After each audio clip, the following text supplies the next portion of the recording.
अब देखिए ये लेक्चर नंबर 16 है जिसमें हमने एक सिंपल एग्जाम्पल को कवर करना है। ये एग्जाम्पल पहले इसको समझने की कोशिश करते हैं कि ये कहता क्या है। देखिए आपके पास एक W है जो कि ख़ुद एक वेक्टर स्पेस है और इस इंटरवल के ऊपर डिफाइन है। मैं आपको क्लियर करके दूंगा।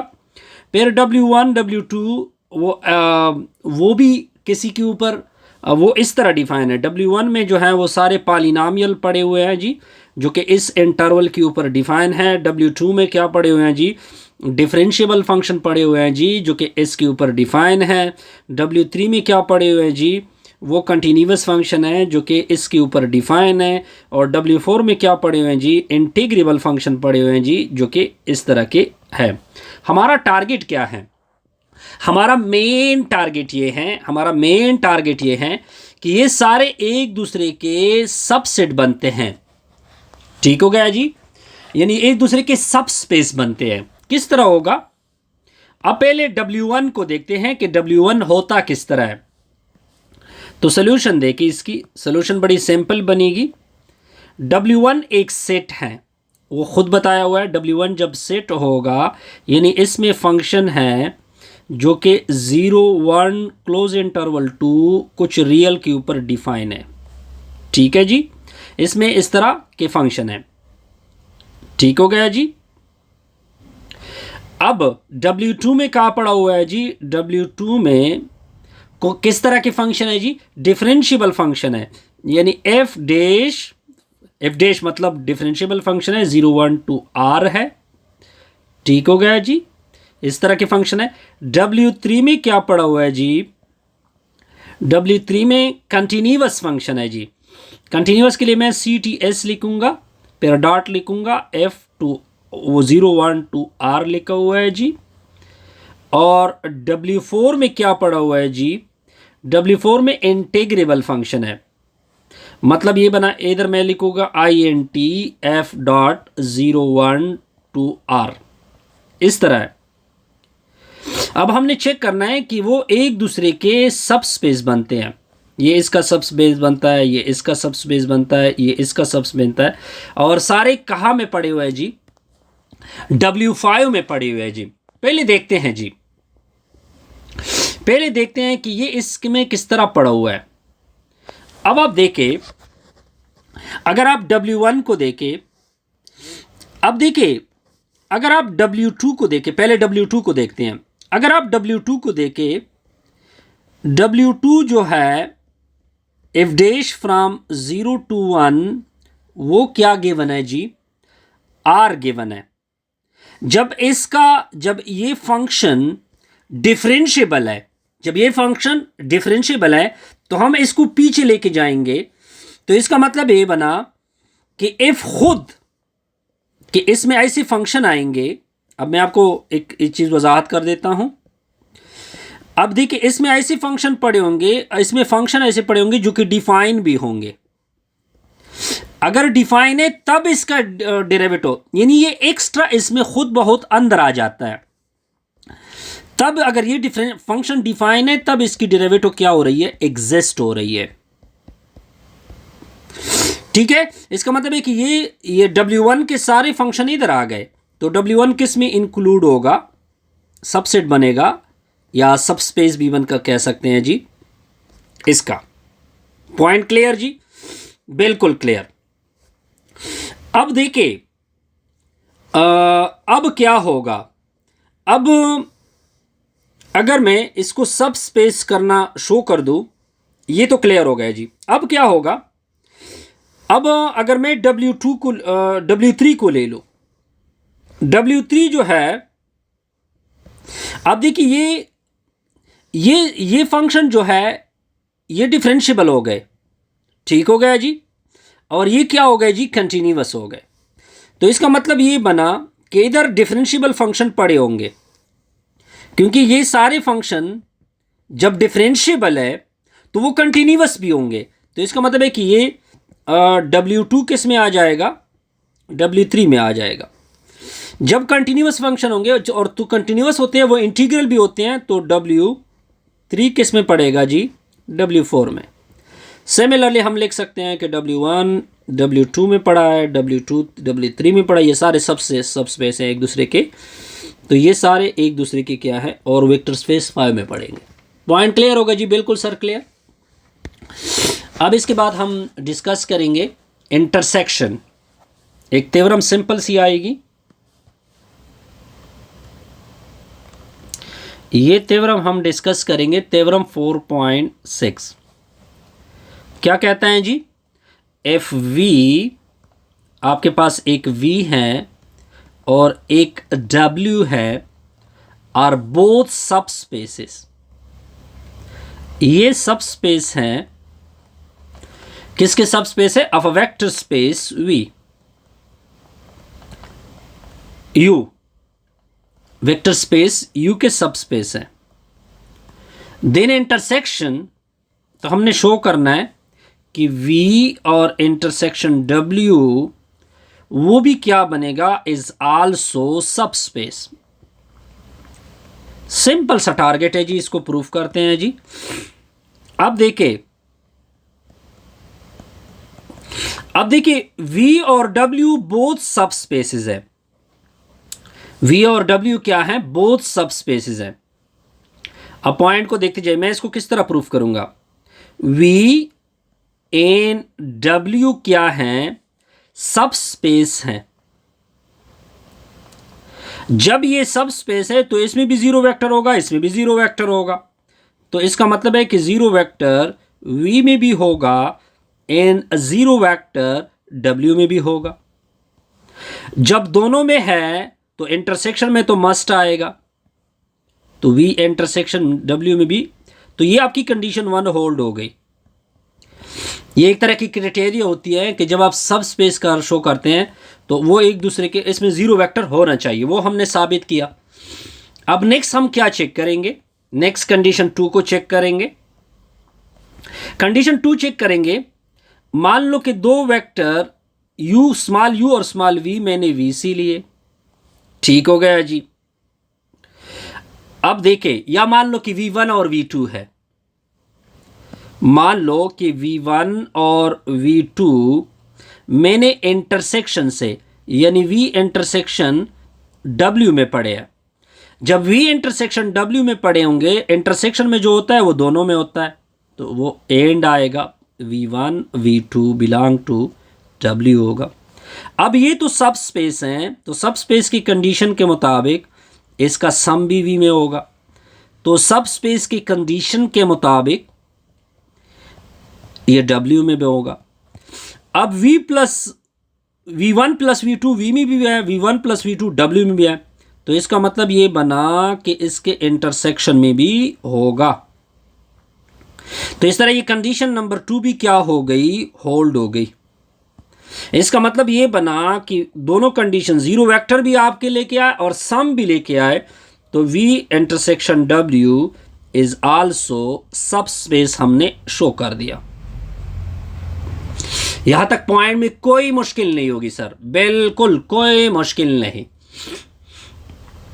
अब हम चेक करेंगे नेक्स्ट एग्जाम्पल को।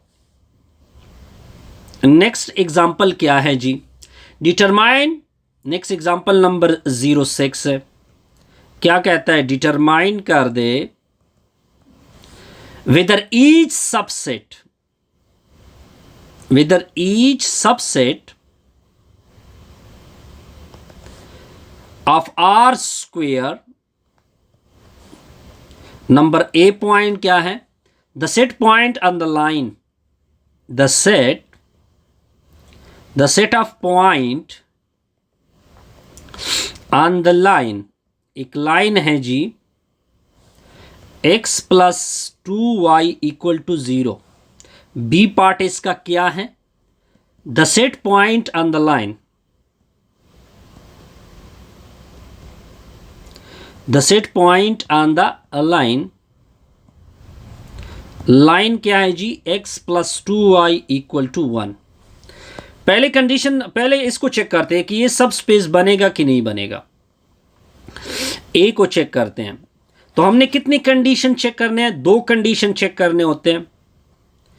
एक हमने ये चेक करना होता है कि जीरो वेक्टर होगा इस सेट में। मान लो कि इसको मैंने W1 नाम दिया। अब मैं कहता हूं कि जीरो वेक्टर इसमें मौजूद है। जीरो वेक्टर मतलब होगा कि दोनों वैल्यू क्या होगी, उसकी जीरो होगी। और साथ आप इस कंडीशन को भी सेटिस्फाइड करोगे। x की जगह मैं जीरो पुट करूंगा, फिर 2 into 0 equal to 0, 0 plus 0 equal to 0 होगा। तो ये कंडीशन तो इसके ऊपर सेटिस्फाइड हो गई। अब हमने सेकेंड कंडीशन को भी क्या करना होगा, सेटिस्फाइड करना होगा। तो दूसरी कंडीशन क्या है कि मैं दो वेक्टर लूंगा v1 और v2 w से, ठीक है, w1 से। तो v1 किस तरह होगा, x1 कामा y1 होगा। v2 किस तरह होगा, x2 कामा y2 होगा। अब v1 की कंडीशन क्या सेटिस्फाइड होगी, x1 plus 2y1 equal to 0 होगा। x2 के ऊपर कंडीशन क्या सेटिस्फाइड होगी, x2 plus y2 equal to 0। अब हमने v1 प्लस v2 को कहाँ पे लेके जाना है, w1 में। ये तब जाएगा अगर मैं इनको सम कर दूं, यानी x1 plus x2 plus 2y1 plus 2y2, इसका रिजल्ट भी 0 बने। इन दोनों को इकट्ठा जोड़ दो, x1 प्लस 2y1, इन दोनों को इकट्ठा जोड़ दो, x2 प्लस 2y2। इसका रिजल्ट तो आपको पता है 0 है, दूसरी का भी 0 है, तो ओवरऑल रिजल्ट 0 आ गया। तो इसका मतलब ये इसमें बिलोंग कर जाएगा। अब जो सेकंड है, सेकंड क्या है, उस सेकंड वाले सेट को मैं W2 नाम दूंगा। बी पार्ट को कर रहा है, ये तो सब स्पेस है। ये ऊपर वाला क्या बना, सब स्पेस बना। सेकंड वाला क्या है जी, x plus 2y equal to 1 के बराबर है। एक्स वाई कहां से होंगे, रियल से होंगे। अब यहां पे क्या कंडीशन होगी, अब ये सब नॉट अ सब स्पेस है, ये सब स्पेस नहीं हो सकता। अब आप कहोगे कि क्यों नहीं हो सकता, क्योंकि इसमें जीरो वेक्टर नहीं है, नॉट बिलोंग टू W2 है। अब जीरो वेक्टर इसके मुताबिक दोनों x और y जीरो होंगे, ये कंडीशन सेटिस्फाइड नहीं होगी। 0 plus 2 into 0 equal to 1, 0 equal to 1, ये तो बिल्कुल करेक्ट ही नहीं है। तो लिहाजा ये सब स्पेस नहीं है। पॉइंट क्लियर होगा जी, बिल्कुल सर क्लियर। ओके, यहां तक क्लियर। अब नेक्स्ट देखेंगे कुछ और। We consist the single point. अब कुछ आपने पॉइंट नोट करने हैं। We consist a single point, W consist of the single point, W consist of the all point line pass, तो W कंसिस्ट ऑफ वगैरह वगैरह। अब बस दो एग्जांपल रह गए जी, फिर इस तरह हम एक्सरसाइज की तरफ आ गए जी। अब नेक्स्ट देखें, एग्जाम्पल नंबर 7 को देखें। एग्जाम्पल 07, एग्जाम्पल 07 क्या कहता है, show that the subset of R square consist of all point on x square plus y square equal to 1 is not a subspace। जब भी नॉट सबस्पेस की बात होगी तब आपने काउंटर एग्जाम्पल देना होता है। क्या देना होता है, काउंटर एग्जाम्पल। यह सबस्पेस नहीं है।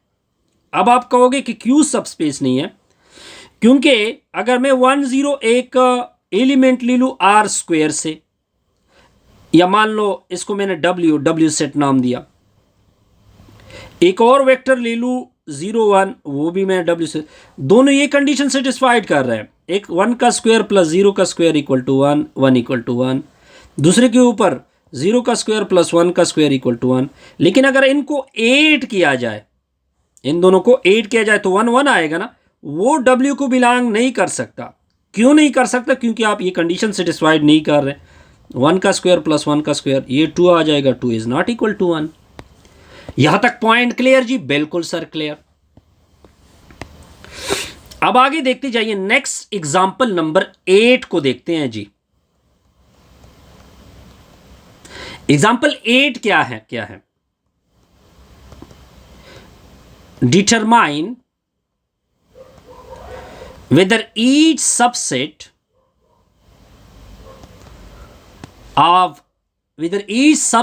is a subspace of R cube. Part number 1 क्या है? W आपको गिवन है जी, x1 x2 1, x1 और x2 क्या है? रियल है जी।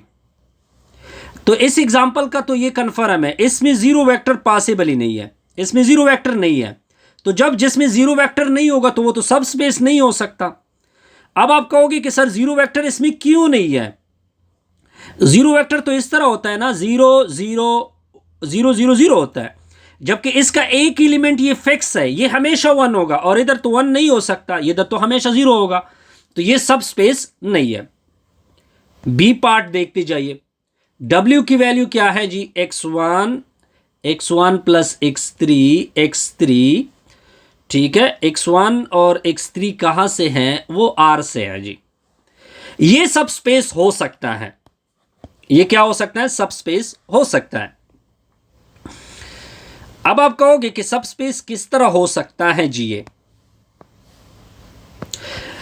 तो हमने तो पहले तो इसमें जीरो वेक्टर कन्फर्म है, जीरो वेक्टर का तो कोई मसला नहीं, इसमें जीरो वेक्टर इंक्लूड है इस W में। अब आप कहोगे कि जीरो वेक्टर किस तरह होता है? जीरो वेक्टर तो 0 0 0 0 0 होता है, ये 0 ये 0 ये 0, ये सारे 0 हो सकते हैं, नो प्रॉब्लम। कंडीशन 1 के मुताबिक इसके दो वेक्टर U और W से होंगे। U की क्या होगी? x1 प्लस x3 होगा, कामा x3 होगा। V किस तरह होगा? y1 प्लस y3 होगा, कामा y3 होगा। अगर इनको ऐड किया जाए, वो W को बिलोंग कर सकता है, क्योंकि इनके एडिशन से क्या आएगा? x1 प्लस y1 होगा, फिर x1 प्लस क्या होगा? y1 होगा, ये दोनों आपस में ऐड होंगे, कॉमा x1 प्लस x3 होगा, कॉमा y1 प्लस y3 होगा, कॉमा x3 प्लस y3 होगा, ठीक होगा। u plus v equal to, अब देखिए x1 प्लस y1 ये दोनों सेम आ गए, ठीक हो गया जी। इनको इकट्ठा लिख दो, x1 plus y1 x3 plus y3, ये बिल्कुल as it is x3 plus y3। इधर दोनों x1 और x1 होने चाहिए, यानी x1 y1 होने चाहिए, इधर x1 और x3 होने चाहिए, वो भी हैं। तो ये कंडीशन भी क्या होगी? सेटिस्फाइड होगी। थर्ड कंडीशन हमने मल्टीप्लिकेशन वाली साबित करनी है, यानी CVW को बिलोंग करना चाहिए। V कहां से होगा? V के एलिमेंट होंगे x1 plus x3, comma x3 होगा। अगर मैं इसके साथ C मल्टीप्लाइड कर दूं तो CX1 प्लस CX3 होगा, ये बिल्कुल कंफर्म कहा जा सकता है, W में जा सकता है। सिंपल सा रिजल्ट हमने क्या किया? डिस्कस किया जी। इस तरह हमारी ये वीडियो क्या होगी? कंप्लीट।